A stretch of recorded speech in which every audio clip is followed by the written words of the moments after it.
Bonjour, je suis Caro Tricotte, votre coach crochet et aujourd'hui je vais vous apprendre à réaliser le carré numéro 12 de la collection Crochet Passion. Alors c'est vraiment un très beau carré, très facile à faire. Suivez-moi, je vais vous montrer pas à pas comment réaliser ce carré-là. Commencez par faire un cercle magique comme ceci. Retirez délicatement votre doigt, puis faites 3 mailles en l'air pour monter. 1, 2, 3. Ces 3 mailles en l'air comptent pour une bride et ensuite vous faites 2 brides rabattues ensemble, fermées ensemble. Donc pour faire cela, eh bien, on commence une bride. Hop, un jeté, je passe à travers 2. On s'arrête avant le dernier jeté. On refait le début d'une bride. Un jeté, je passe à travers 2. Et on va faire un jeté, je passe à travers toutes les boucles. On a fait 2 brides fermées ensemble. Vous faites 2 mailles en l'air. 1, 2. Et puis maintenant, vous allez faire 3 brides fermées ensemble. Alors, c'est exactement pareil. On commence la moitié d'une bride. On fait la moitié d'une seconde bride. On fait la moitié d'une troisième bride. Et puis on va faire un jeté et on va passer à travers toutes les boucles qui sont sur notre crochet. On fait 2 mailles en l'air et on va refaire 3 brides fermées ensemble.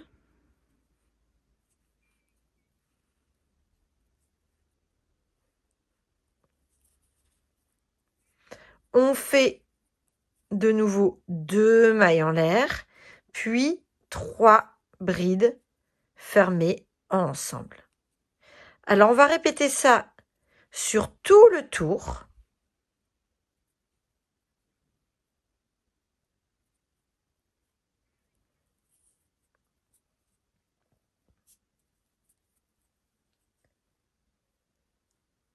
De manière à avoir là le premier paquet où on a fait 2 brides fermées ensemble et ensuite à avoir 7 fois 3 brides fermées ensemble. On fait ça sur tout le tour et on se retrouve à la fin du tour. On n'oublie pas les paquets de 3 brides fermées ensemble, de les espacer par 2 mailles en l'air.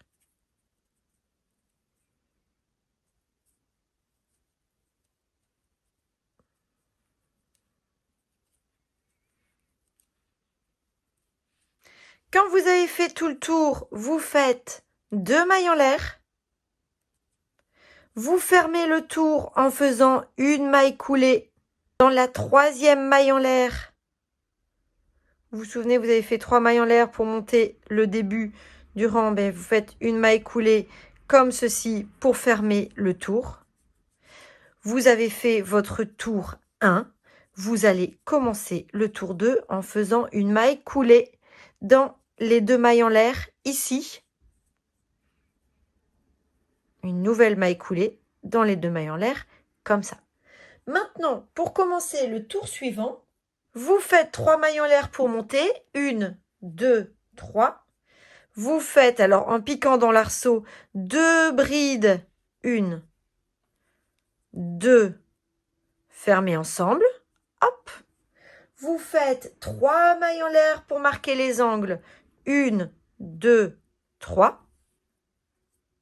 Et de nouveau dans ce même arceau, vous faites 3 brides fermées ensemble.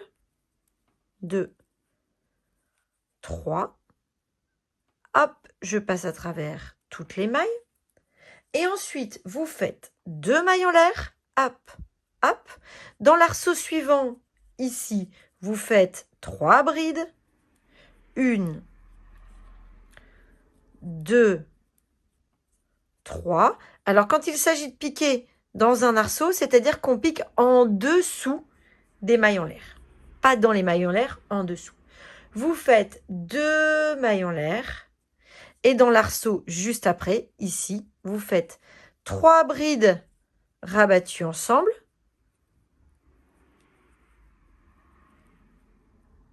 2 mailles en l'air.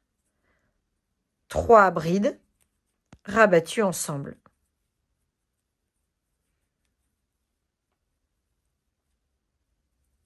Voilà, donc on a ici un nouvel angle. Et d'ailleurs, ce n'est pas 2 mailles en l'air, c'est 3 mailles en l'air. Hop, je défais. Donc pour l'angle, c'est 3 mailles en l'air. Hop, voilà. Et donc, je refais les 3 brides fermées ensemble. Un jeté, je passe à travers toutes les boucles. Là, je fais les 2 mailles en l'air. 1, 2. Et puis, je vais faire, donc là, on n'est pas dans un angle, on est sur une face, sur un côté. Je fais 3 brides. 1, 2, 3 brides dans l'arceau. Je fais 1, 2 mailles en l'air. Et je me retrouve dans un nouvel angle. Et dans l'angle, je fais 3 brides rabattues ensemble. 3 mailles en l'air qui marquent le coin. 3 brides rabattues ensemble. Je passe à travers toutes les boucles. Je fais maintenant 1, 2, 2 mailles en l'air. Et puis, dans l'arceau suivant, je vais faire 3 brides.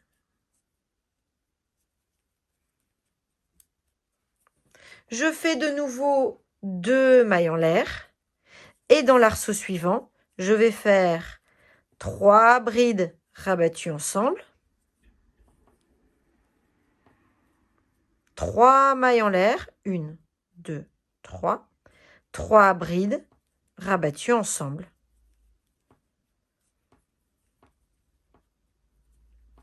Hop, comme ceci. Je fais 2 mailles en l'air. 1, 2. Et là, dans le dernier arceau, je vais faire 3 brides. 1, 2 et 3. Je fais 2 mailles en l'air. Je ferme le tour en faisant une maille coulée. Exactement comme au tour précédent.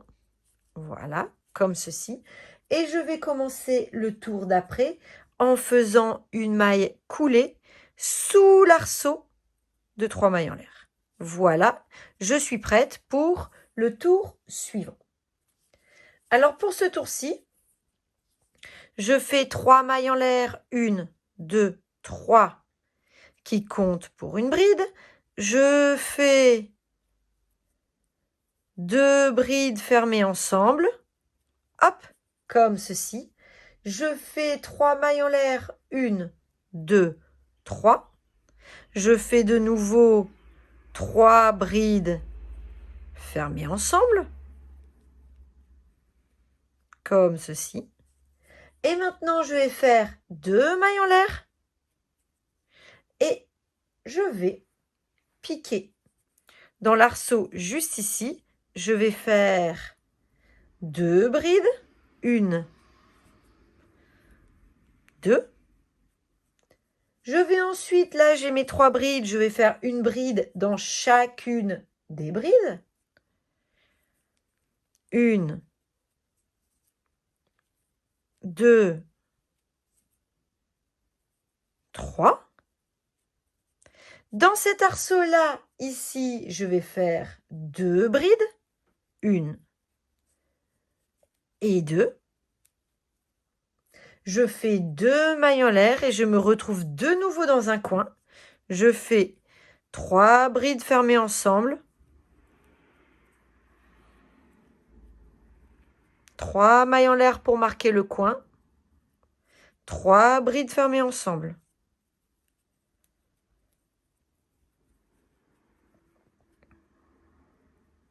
Je fais 2 mailles en l'air. 1, 2. Je fais 2 brides. 1, 2.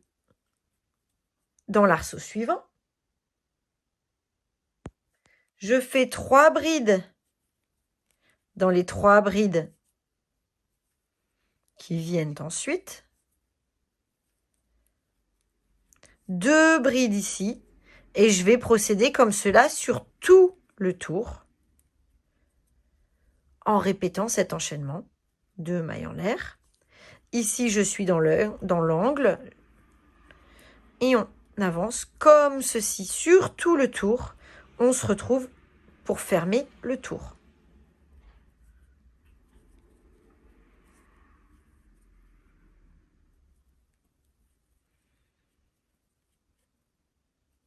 Quand vous avez fait tout le tour, vous terminez en faisant 2 mailles en l'air, une maille coulée comme à chaque fin de tour.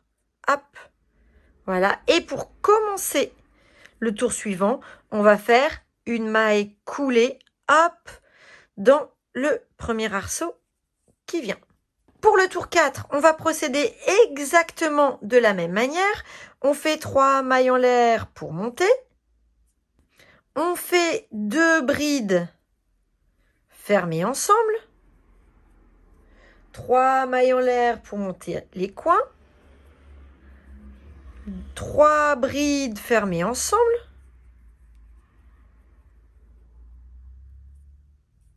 2 mailles en l'air. Ensuite, dans le premier arceau, 2 brides.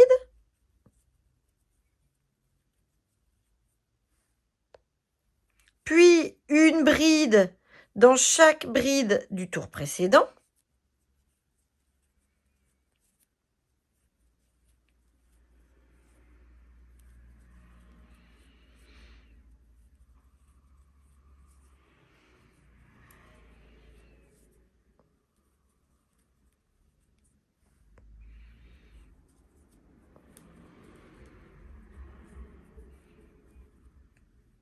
Deux mailles en l'air. 3 brides fermées ensemble. 1, 2, 3. 3 mailles en l'air. 1, 2, 3. 3 brides fermées ensemble.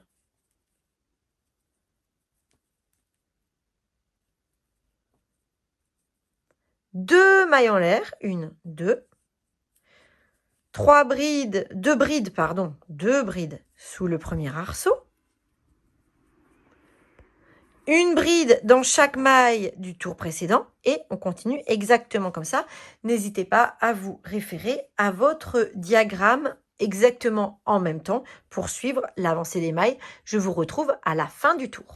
Quand vous avez terminé le tour 4, vous faites 2 mailles en l'air. Vous faites une maille coulée pour fermer le tour exactement comme depuis le premier tour. Et vous faites une maille coulée dans le premier arceau pour redébuter le tour suivant. Alors le dernier tour, le tour suivant, c'est vraiment exactement le même. Il y a une toute petite différence, c'est que dans les angles, au lieu de faire 3 mailles en l'air, on va faire 2 mailles en l'air. Alors parfois, il peut y avoir au niveau des angles 2 ou 3 mailles en l'air. Ça ne change rien à la physionomie du carré. Je sais que certains d'entre vous peuvent être perturbés par s'il est évoqué 2 ou 3 mailles en l'air. En fait, ça ne change strictement rien. Disons que 3 mailles en l'air, ça fait des angles un petit peu plus pointus. Et 2 mailles en l'air, ça fait des angles un petit peu plus adoucis. Vous pouvez décider de faire sur ce tour 3 mailles en l'air si vous en avez envie. Moi, je vais faire comme sur le diagramme. Je vais faire 2 mailles en l'air pour marquer les angles. Donc, je procède exactement comme précédemment. Hop. Je fais 2 mailles en l'air. 1, 2. Je fais 3 brides rabattues ensemble. Hop, ou fermées ensemble, c'est la même chose. 2 mailles en l'air. 2 brides sous le premier arceau. Une bride dans chaque bride du tour. Et on procède exactement pareil pour tout le reste du tour. Quand vous avez terminé tout le tour, vous faites 2 mailles en l'air et vous faites une maille coulée dans la 3e maille en l'air du début du tour, comme ceci. Votre carré est terminé. Il ne vous reste plus qu'à couper le fil. Hop. Alors, vous voyez, avec 3 mailles en l'air, on a dans les angles, on a des angles un petit peu pointus, plus pointus. Et là, on a des angles un peu plus arrondis. Donc, c'est à vous de choisir si vous préférez, la forme que vous préférez donner à votre carré. En parlant de forme du carré, je voulais vous montrer ceci. Donc ça, c'est une planche de blocage et ça va vous permettre, si vous avez l'impression que tous vos carrés ne sont pas exactement de la même taille, eh bien tout simplement, vous pourrez les bloquer en fin d'ouvrage. Alors, il suffit de placer des petites épingles comme ça dans chaque angle. Alors, on ne va pas non plus déformer le carré, donc il faut voir l'angle qui est le plus juste. Et puis, vous allez tirer comme ceci et tendre le carré. Alors, le bloquer comme ça, vous voyez, le risque, c'est de lui donner une forme creuse sur les côtés. Donc, n'hésitez pas à rajouter pour qu'il soit vraiment bien droit. Comme ça. Alors ça, il faut vraiment le faire à la fin, hein, en fin d'ouvrage. Il faut rajouter des petites branches pour le bloquer au maximum sur tout le tour. Là, vous pouvez le poser directement humidifié. Et pour l'humidifier, vous pouvez aussi l'humidifier dans une eau très tiède avec un petit peu de lessive toute douce. Et ne surtout pas essorer le carré. Vous venez le placer comme ça pour le faire sécher. Et il aura une forme vraiment très carrée. Donc là, j'en ai mis que 2, mais vous continuez comme ça sur tout le tour. Voilà pour notre carré du fascicule numéro 12. Un très joli carré sans aucune difficulté particulière. Je vous souhaite de passer une très belle journée et n'hésitez pas si vous avez la moindre question sur la réalisation de ce nouveau carré. Bonne journée!